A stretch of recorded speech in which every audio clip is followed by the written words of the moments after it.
দুর্বা ঘাস ছাড়া কোনো শুভ কাজ, বিবাহ, গৃহপ্রবেশ, যজ্ঞ, পূজা কোনো কিছুই সম্পূর্ণ হয় না।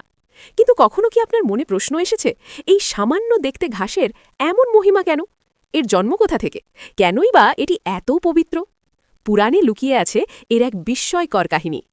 বহু যুগ আগে দুর্বাসুর নামে এক অসুর ছিলেন। তিনি অসুর হলেও ছিলেন শ্রীকৃষ্ণের একনিষ্ঠ ভক্ত। কিন্তু তার মাতা ছিলেন সম্পূর্ণ বিপরীত, দেবতাদের প্রতি প্রবল বিদ্বেষে ভরা। কারণ ছিল গভীর। দুর্বাসুরের পিতা ও তার ভাইয়েরা সবাই দেবতাদের সঙ্গে যুদ্ধে নিহত হয়েছিলেন। এই শোক আর ক্রোধ তার মাতার হৃদয়কে বিষে ভরিয়ে দিয়েছিল।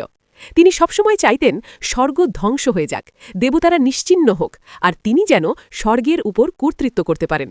এই উদ্দেশ্যেই তিনি নিজের পুত্র দুর্দাসুরকে আদেশ দিলেন, তুমি বহু বহু বছর তপস্যা করো, এমন শক্তি অর্জন করো যাতে দেবতাদের ধ্বংস করা যায়, অমরত্ব লাভ করো। মাতার আদেশ অমান্য করতে পারলেন না দুর্বাসুর। তিনি গভীর অরণ্যে গিয়ে শুরু করলেন ভয়ঙ্কর তপস্যা।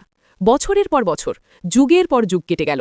তার দেহের চামড়া ঝরে পড়ল, মাংস খসে গেল, কীটপতঙ্গ দেহ ভক্ষণ করল।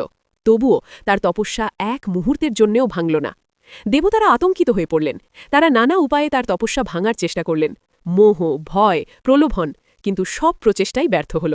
শেষ পর্যন্ত স্বয়ং ত্রিদেব, ব্রহ্মা, বিষ্ণু ও মহেশ্বর দুর্বাসুরের তপস্যায় সন্তুষ্ট হয়ে তার সামনে আবির্ভূত হলেন।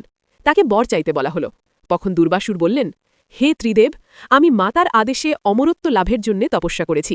কিন্তু আজ আমি বুঝেছি, অমরত্ব চাইলে আমার মাতা আমাকে দিয়ে আবার পাপ করাতে পারেন। আমি অমরত্ব চাই না। আমাকে এমন রূপ দিন যাতে আমি অমর থেকেও এই জগতের সমস্ত দেবদেবী ও আপনাদের সেবায় চিরকাল নিজেকে নিয়োজিত রাখতে পারি। ত্রিদেব তার কথায় সন্তুষ্ট হলেন। তখন তারা বললেন, তুমি দুর্বা ঘাস রূপে জন্ম নেবে। তোমার কখনো মৃত্যু হবে না। জগতের সব কিছুর বিনাশ হবে, কিন্তু তুমি চিরকাল পৃথিবীতে বিরাজ করবে। শুধু ত্রিদেবের পূজাতেই নয়, সমস্ত দেবদেবীর পূজা, সমস্ত শুভ কাজে তোমাকে ছাড়া কোনো কিছুই সম্পূর্ণ হবে না। আর সেই কারণেই দুর্বা ঘাসের ৩টি পাতা, যার মধ্যে বিরাজ করেন ব্রহ্মা, বিষ্ণু ও মহেশ্বর। আজও আমরা যখন পূজায় দুর্বা ঘাস অর্পণ করি, তখন অজান্তেই আমরা এক মহান আত্মার চিরন্তন সেবাকে স্মরণ করি। আপনি কি এই কাহিনীটি আগে জানতেন? জানলে অবশ্যই কমেন্ট করে জানাবেন। হরে কৃষ্ণ।